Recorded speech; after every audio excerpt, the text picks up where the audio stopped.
सरकार में हमारे मीडिया की आप लोग एक बड़ी खूबसूरत मिसाल। लेकिन 2 लाइनों में बता दे मिले कैसे, सच्ची मुझे नहीं पता। लो जी दसो। जावेद भाई है मेरे, उनकी बेटी पैदा हुई वो पैदा हुई तो बहरोज लाहौर में थे, तो मुझे जाना पड़ा। मेरी अम्मी की डेथ हो चुकी थी तो मुझे जाना पड़ा। भाईजान ने कहा आप आए, चलो मैं तुम्हें जहाज में लेके चलता हूँ।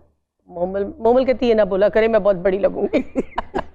मैं इस्लामाबाद में थी और मैं फिर लाहौर गई। फिर मैंने ख्याल किया मोमल पैदा हुई, ये लोग होटल में स्टे था आप लोगों का, इंटरनेशनल होटल, इंटरनेशनल में, क्योंकि बहरोज भाई की दोस्ती थी तो बस वहाँ देखा था ज्यादा। अब ये आगे खुद ही बताएंगे मुख्तसर किस्सा। आगे क्या बताएं, फिर तो टेक ऑफ हो गया जहाज। 45 साल हो गया 45 साल पुरानी दोस्ती। जी हाँ, अल्हम्दुलिल्लाह। और शादी 36 साल। अरे माशाल्लाह। अच्छा, बात ये है कि शो बिजनेस से ताल्लुक है, जैसे राबिया ने संभाला है इस शख्स को, एम आई राइट और जी रॉन्ग? बिल्कुल बिल्कुल। अल्लाह उसको सलामत रखे। आमीन सर। बच्चों वैसी की 2 होनी खुशियां चाहिए दिखाए। सर, वैसी 2 होनी तो चाहिए यार मैं तो ये भी कहता हूँ ऐसी 2 होनी चाहिए। और रोमन भाई को संभालना किसी एक खातून का काम नहीं है। बाल ही नहीं पैदा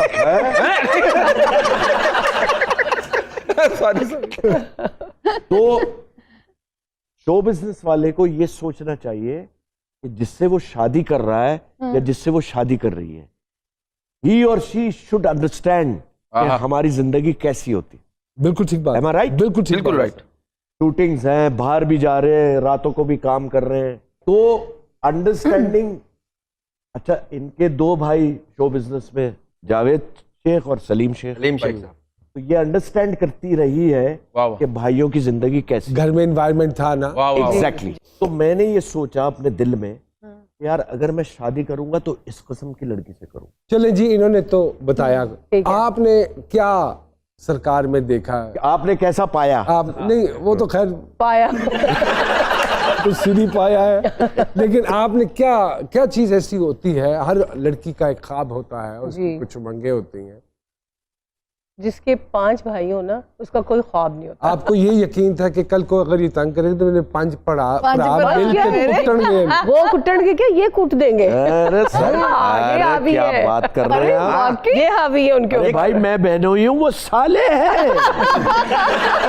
गुस्सा आता है तो ऐसा आता है जलाल वाला। फिर मैं आ जा देख लेता हूँ, कोई भी काम फंसता है ना सर, मैं ऑन ईयर कहना, किसी आर्टिस्ट को कोई मसला हो, कुछ भी भाई ये मसला हो गया, आप मेरे कंट्रोल में, और एनी टाइम ये हाजिर मुझे कहते हैं फोन रख, तू फोन रख, मैं करता हूँ, और 10 मिनट जा, वहाँ काम हो गया। वो कहते हैं ना, there should be somebody in your life you can rely on. So he is the only one. A lot of people they rely on him. बिल्कुल हाजिर होते हैं हमेशा। ये भी अल्लाह की तरफ से एक इनायत है। Love you. आधी रात को भी आप बहरोज भाई को फोन करें तो हराम है कि उठा ले।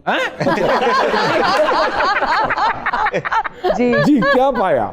ये जब लाहौर आए थे और मेरी जब इनसे बातचीत इन्होंने वहाँ कराची जाके की, तो मेरा एक रिश्ता आया हुआ था जहाँ मुकम्मल मेरा पता था कि यहाँ मेरी दोस्त है। घर वालों ने सोचा कि ये हवाई, क्योंकि जब मेरी शादी होने वाली उस वक्त मैं फारिग था।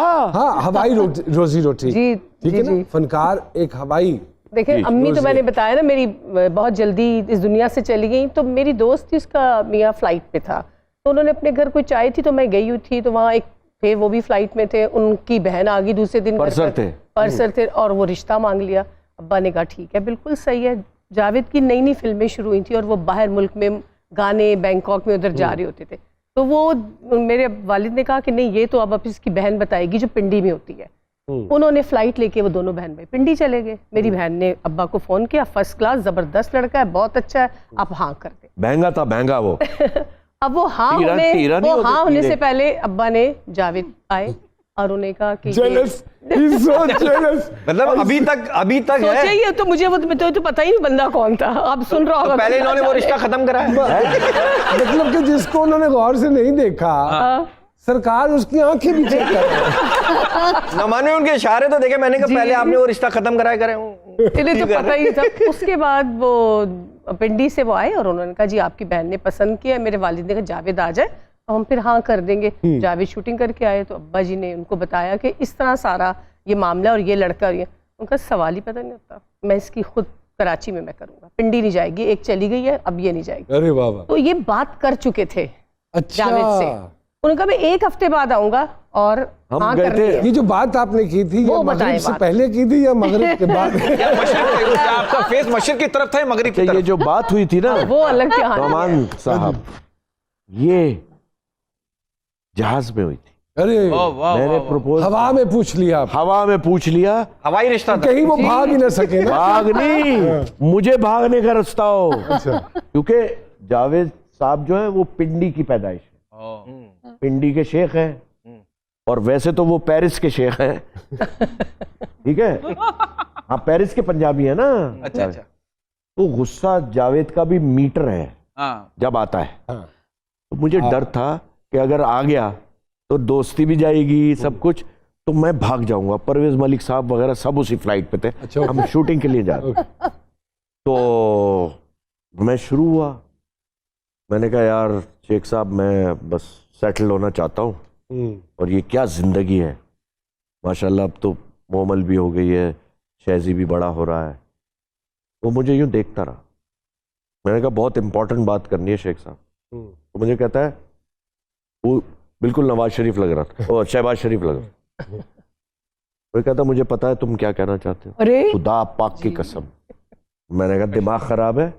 फिर मैंने 2-3 वैसी वाली बातें की जो तुमसे करता हूँ। समझ गए। समय तो कहने लगा अच्छा वो वेट। उसने एक पर्चा उठाया और कुछ लिखा और वो फोल्ड करके जैकेट में डाल दिया सीट की। फिर मैं शुरू हुआ कि यार अब मैं समझता हूँ, and I think your sister is the right person for me because she understand. बाखुदा यही था।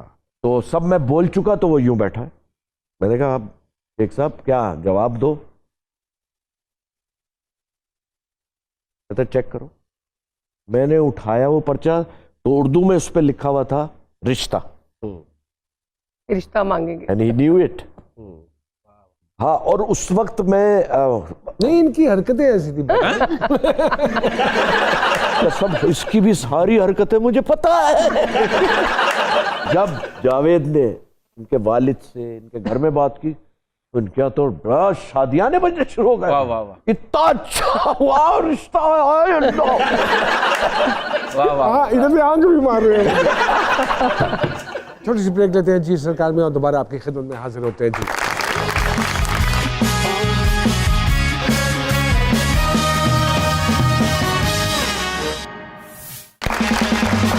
एक मरतबा फिर से खुशामदीद जी सरकार में।